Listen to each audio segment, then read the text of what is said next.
प्रिय बच्चों, आज मैं हर घर पाठशाला में दिनेश सहगल, प्रवक्ता हिंदी, राजकीय वरिष्ठ माध्यमिक पाठशाला लोहारली से कक्षा 12वीं की हिंदी की पाठ्य पुस्तक अंतराल भाग 2 से अपना मालवा खाओ उजाड़ू सभ्यता में पाठ पर चर्चा व प्रश्न अभ्यास सहित आपके सामने प्रस्तुत हूँ।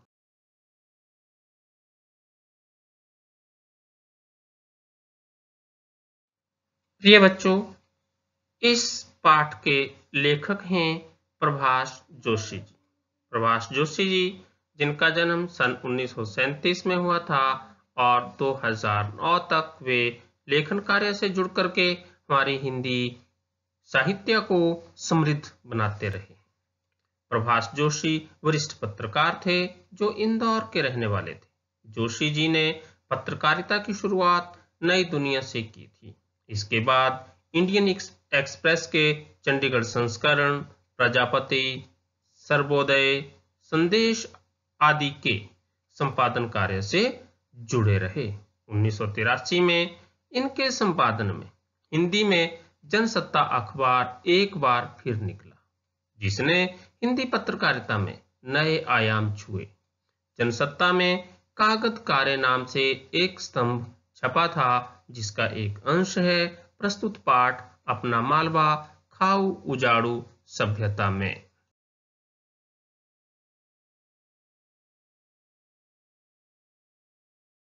अपना मालवा खाओ उजाड़ू सभ्यता में।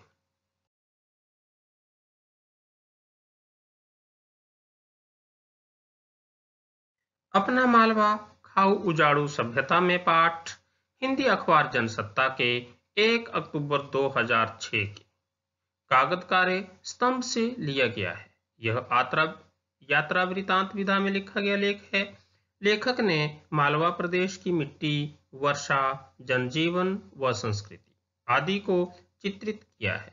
औद्योगिक क्रांति से पहले के मालवा में मालव धरती गहन गंभीर, डगडग रोटी पग पग नीर वाली बात थी। लेकिन औद्योगिक क्रांति आने के बाद किस प्रकार अब के मालवा के नदी नाले सूख गए, पग पग नीर वाला मालवा सूखा हो गया। लेखक कहना चाहता है कि हमारी संस्कृति व सभ्यता में प्राकृतिक संतुलन को पूरा स्थान दिया जाता था। प्रकृति में संसाधनों का उपभोग आवश्यकता की पूर्ति हेतु किया जाता था, परंतु औद्योगिक क्रांति आने, जो कि यूरोप व अमेरिका की देन है, खाओ उजाड़ू सभ्यता बन गई है, जिसमें प्रकृति से आवश्यकता के अनुरूप दोहन नहीं किया जाता, बल्कि लालच व इच्छाओं की पूर्ति के लिए उपभोग करके इस प्रकृति को उजाड़ दिया जाता है। लेखक मालवा से बात शुरू करके पूरे देश व विश्व तक की बात कर रहा है कि किस प्रकार आधुनिक औद्योगिक विकास ने हमें जड़ व जमीन से अलग कर दिया है। सही मायने में हम विकास नहीं कर रहे हैं, बल्कि हम उजड़। लेख के शुरू में ही लेखक इंदौर से उज्जैन आने वाली गाड़ी में सवार हुआ। राजस्थान की खिली धूप पीछे रह गई।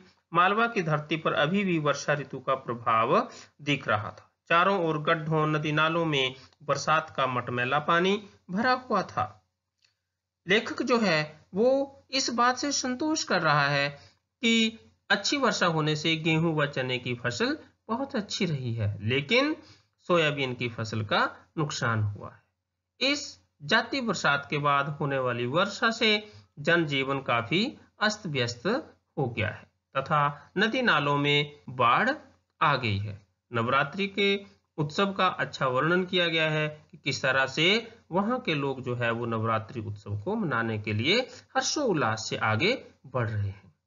कवि जो है वो अति उत्साह में पैदल ही पूरे मालवा क्षेत्र का भ्रमण करना चाहता था, लेकिन वह यह भूल गया था कि अभी तो उसकी उम्र इन नदी नालों को पार करने की नहीं रही है। लेखक ने नर्मदा नदी को मैया के रूप में कहा है। वह ओंकारेश्वर में नर्मदा पर बनने वाले कंक्रीट के एक विशाल बांध का वर्णन किया है, जिसे देखकर कवि को ऐसा लगता है कि जैसे मानो कोई एक विशाल राक्षस जो है वो नर्मदा मैया के बहाव को रोककर बैठा हुआ है। नेमावर के पास नर्मदा के तट पर रात गुजारना और वहां पर ऐसा आभास लेना कि जैसे वे मां की गोद में बैठा हुआ है, ये सब हमारी संस्कृति को ही दर्शाने का प्रयास किया गया है। इस पूरे लेख में लेखक ने मालवा पर वर्षा का क्या प्रभाव रहता है इसका वर्णन किया है। शिप्रा, चंबल, पार्वती, काली सिंध नदियों में बाढ़ आई रहती है। पुरानी कहावत को भी यहाँ पर कवि ने चरितार्थ किया है कि अपना मालवा गहन गंभीर, डग डग रोटी पग पग नीर। लेकिन यहाँ पर लेखक जो है वो इसके वर्णन के साथ ही यह भी बताना चाहता है कि अब ये बातें जो है वो बहुत पुरानी हो गई हैं। अब अगर थोड़ी सी बारिश होती है तो लोग हो हल्ला मचाना लगते हैं कि बहुत ज्यादा वर्षा हो रही है, और यदि वर्षा कम होती है तो लोग जो है वो सूखे का शिकार हो जाते हैं। लेकिन ये सब सारी बातें हमारी अपनी कृति का ही देन है। यहाँ पर लेखक ने एक और ही बहुत ही महत्वपूर्ण वर्णन किया है कि आज के इंजीनियर जो है वो अपने आप को बड़े बड़े बांध बना करके उस पानी को रोक करके ही अपने आप को बहुत बड़ा इंजीनियर समझते हैं, या फिर वो धरती के बहुत नीचे से नलकूप निकाल करके पानी निकाल कर अपने आप को पानी का बहुत बड़ा विशेषज्ञ समझने लगते हैं। लेकिन जबकि हमारे जल संरक्षण की भारतीय परंपरा बहुत पुराने समय से रही है। राजा भोज, मुंज जैसे राजाओं ने पानी को रोकने के लिए तालाब बनवाए, बावड़ियां बनवाई, जिससे हमारा जल स्तर काफी ऊपर रहता था। लेकिन ये जो आज के इंजीनियर इस पानी को धरती के नीचे से खींचकर ऊपर ला रहे हैं, ये हमारे धरती के जल स्तर को नीचे गिराने में बहुत ही महत्वपूर्ण भूमिका अदा कर रहे हैं। लेखक ने आधुनिक इंजीनियरों की इस गलतफहमी का बहुत अच्छा चित्रण यहाँ पर किया है। वर्षा के कम होने और साथ में जगह जगह पर बांध बन जाने की वजह से हमारी सदा नीरा नदियां शिप्रा, चंबल, काली सिंध, चोरल आदि नदियां जो है वो पूरी तरह से सूख गई हैं, और इन नदियों के किनारे बड़े बड़े उद्योग धंधे स्थापित कर दिए गए हैं और उनका गंदा पानी इन नदियों में बह रहा है। लेखक ने आगे इस पाठ में इस चीज का वर्णन किया है कि इन औद्योगिक क्रांति के कारण ही धरती का तापमान जो है वो लगातार बढ़ रहा है। इसका महत्वपूर्ण कारण जो है वो हमारे कार्बन डाइऑक्साइड की वृद्धि की वजह है। इस बढ़ते हुए तापमान के कारण हमारे ग्लेशियर्स पिघल रहे हैं और यहाँ तक कि हमारे समुद्र का पानी भी गर्म हो रहा है। प्रिय बच्चों, अब हम इस पाठ पर आधारित प्रश्न अभ्यास करने का प्रयास करते हैं। पहला प्रश्न है, मालवा में जब सब जगह बरसात की झड़ी लगी रहती है तब के जनजीवन पर इसका क्या असर पड़ता है?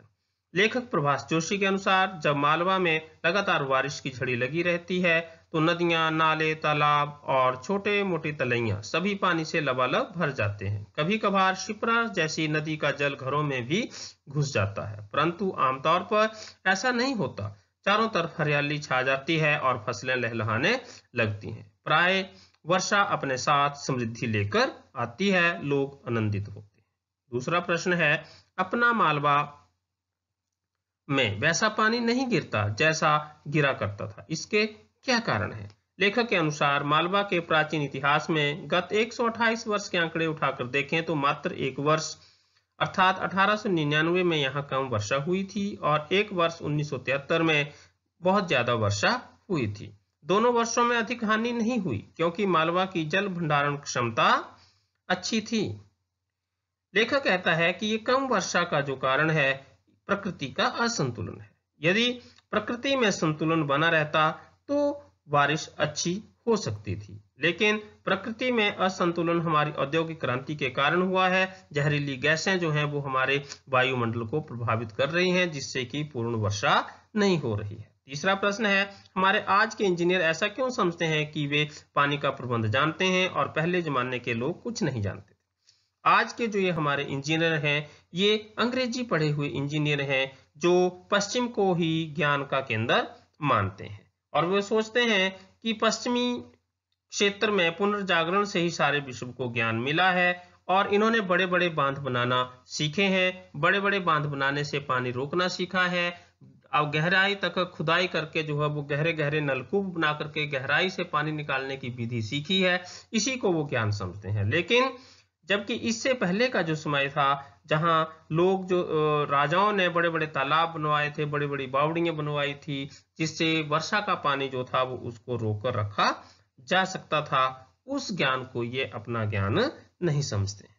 चौथा प्रश्न है, मालवा में विक्रमादित्य और भोज और मुंज रेनेसा के बहुत पहले हो गए थे, पानी के रख रखाव के लिए उन्होंने क्या उपाय किए? यूरोप में पुनर्जागरण 15वीं शताब्दी से माना जाता है। मालवा में विक्रमादित्य, भोज और मुंज जैसे लोकप्रिय राजा 2000 से भी अधिक वर्ष पहले हो चुके हैं। इन शासकों को पता था कि मालवा की समृद्धि का आधार जल है, जिसे पठार पर रोके रखना आवश्यक है। इन्होंने विशालकाय तालाब, बावड़ियां और जलाशय बनवाए। ऐसे आदर्श जल प्रबंधन व्यवस्था की कि मालवा में ना तो कभी बाढ़ आई और न कभी सूखा पड़ा। पांचवा प्रश्न है, हमारी आज की सभ्यता इन नदियों को गंदे पानी के नाले बना रही है, क्यों और कैसे? लेखक प्रभास जोशी आज के युग में भारत में नदियों की उपेक्षा देखकर दुखी है। जिस देश में नदियों को मां समझकर पूजा जाता था, वहां जल को प्रदूषित करने की कोई बात भी नहीं सोच सकता था। आज यह श्रद्धा भाव समाप्त हो गया है। नदियों के किनारे विश्व की सारी महान सभ्यताएं पैदा हुई हैं। आज की हमारी सभ्यता नदियों के किनारे शहर बसा रही है, बड़े उद्योग लगा रही है। शहर भर का गंदा पानी, कचरा और औद्योगिक जहरीले रसायन नदियों में फेंके जा रहे हैं। विशालकाय बांधों से नदियों का जल सूख गया है और वह नालों का रूप धारण करती जा रही है। अगला प्रश्न है, लेखक को क्यों लगता है कि हम जिसे विकास की औद्योगिक सभ्यता कहते हैं वह उजाड़ की अपसभ्यता है? आप क्या मानते हैं? लेखक को लगता है कि आज का मनुष्य अधिक उत्पादन और अधिक उपभोग को ही विकास का पैमाना मानता है। हमारी सभ्यता प्राकृतिक संसाधनों का अधिकाधिक प्रयोग करने को विकास मानती है। धरती और जल के संसाधन हम इतनी तेजी से प्रयोग कर रहे हैं कि आने वाले समय में इनका अभाव होगा ही। आज की सभ्यता वर्तमान की चिंता करती है, भविष्य की नहीं। विकास की इस सभ्यता को लेखक खाऊ उजाड़ू अपसभ्यता कहता है। लेखक को लगता है कि हम प्राकृतिक संसाधनों का उपभोग कर रहे हैं, उन्हें उजाड़ रहे हैं, परंतु उनके संरक्षण और परिवर्धन की बात भी नहीं कर रहे। हमारे विचार से लेखक की दृष्टि सकारात्मक है। विकास कभी भी एक अंगी नहीं हो सकता है। बांधों से लोगों का विस्थापन, उद्योगों से प्रकृति का विनाश और खनिजों का अंधाधुंध दोहन मानवता के भविष्य के लिए खतरा पैदा करेगा। और अगला प्रश्न है, धरती का वातावरण गर्म क्यों हो रहा है? इसमें यूरोप और अमेरिका की क्या भूमिका है? टिप्पणी कीजिए। हमारी धरती का तापमान 3 डिग्री सेल्सियस तक बढ़ चुका है। तापमान के बढ़ने के कारण है वे जहरीली गैसें जो निरंतर वायुमंडल में इकट्ठा हो रही हैं। गत शताब्दी में औद्योगिकरण की गति अत्यधिक तेज हुई। यूरोप और अमेरिका सर्वाधिक उद्योग लगाने में सफल रहे। वहीं पर उद्योगों से कार्बन डाइऑक्साइड जैसी जहरीली गैसें सबसे अधिक पैदा हुई। यह गैसें पूरे विश्व के पर्यावरण को गंदा कर रही हैं। उद्योगों से निकला विषैला जल नदियों के जल को विषाक्त कर रहा है। पर्यावरण प्रदूषण में लगभग 80% तक भूमिका इन पश्चिमी राष्ट्रों की ही है। वे अपना कचरा समुद्र में और यहाँ तक कि अंतरिक्ष में भी फेंक रहे हैं। इस सब का परिणाम यह है कि उत्तर ध्रुव की बर्फ पिघल रही है, समुद्र का जल गर्म हो रहा है और उसका जल स्तर बढ़ रहा है।